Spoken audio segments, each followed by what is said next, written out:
I've got all the brake lines hooked up, and these are just the braided steel.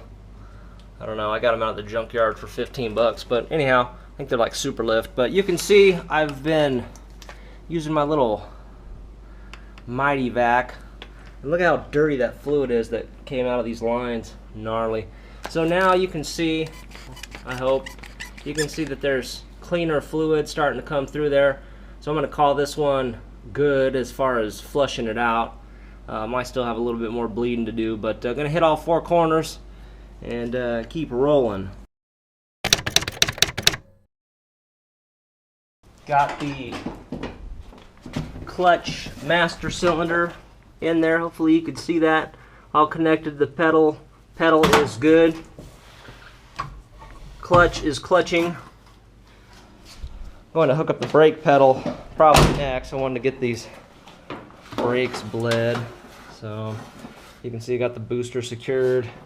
This is how I positioned the master cylinder, and it took me a little while to bleed it from the master cylinder, get the air out of this line and such, but I think we're good to go. This is above everything else, so just took a little bleeding and everything was good.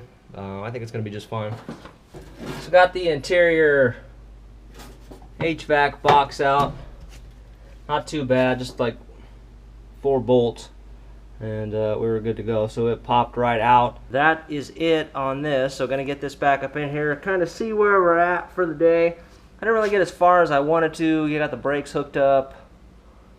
You know, got the master. All the pedals are hooked up. I don't know. I wanted to get more done, but you know how these things are. You gotta. There's a million different projects within the project.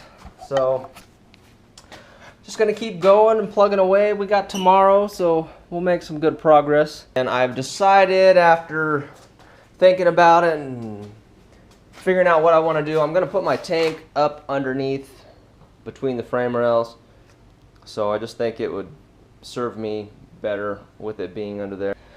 I remembered one thing. I got the fuel line to reach to the back, but I'm gonna have to run new wiring from my fuse box. So since this one's longer, I'm gonna remove the 12 gauge wiring and go with the 10 gauge wiring. So I'm gonna have to rewire that. So that's gonna take a little longer. Might not have it running until next weekend. I don't know, but we're gonna keep going, keep moving forward, and thanks for joining me.